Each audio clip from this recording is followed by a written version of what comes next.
국민의힘 대선 경선 선거관리위원회가 어젯밤 늦게까지 경론을 벌인 끝에 여론조사 역선택 방지 조항을 도입하지 않기로 최종 결정했습니다. 대신 1차 예비 경선 투표에 당원 투표 20%를 반영하고 최종 후보 선출을 위한 여론조사에서는 본선 경쟁력을 묻기로 했습니다.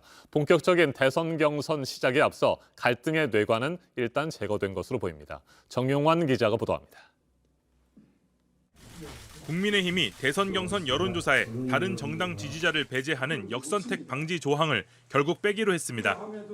당 선거관리위원회는 어제 오후 4시부터 7시간 가까이 경론을 벌인 끝에 만장일치로 의견을 모았습니다. 역선택 문제를 가지고 자꾸 안을 만들어서 이렇게 하다 보니까 찬반이 자꾸 엇갈리고 그리고 했었는데 우리가 발상의 전환을 한번 해보자. 선관위는 대신 여러 보완책을 마련했습니다.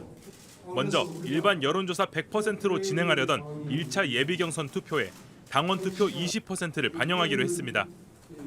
최종 후보 선출을 위한 여론조사는 본선 경쟁력을 묻는 방식으로 치르기로 했습니다. 문제가 된 조항을 빼 시비거리를 없앤 동시에 당심을 왜곡할 가능성을 막을 최소한의 장치를 마련했다는 평가가 나옵니다.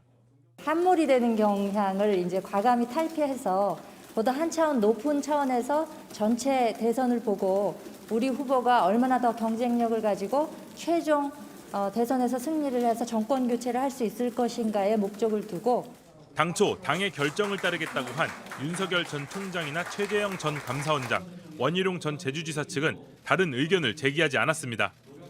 경선 보이콧까지 선언하며 이날 열린 서약식 자리에 모습을 드러내지 않았던 유승민 전 의원과 하태경 의원은 회의가 끝난 시각 페이스북에 선관위 결정을 수용하겠다는 글을 올렸습니다. 보이콧에 동참했던 홍준표 의원은 아직 공식 입장을 밝히지 않았지만 큰 불만은 없는 걸로 알려졌습니다. 그러나 앞으로 세부 일정 조율과 설문 문항 설정 등을 놓고 언제든 다시 갈등이 불붙을 수 있을 거란 우려도 나옵니다. JTBC 정용환입니다.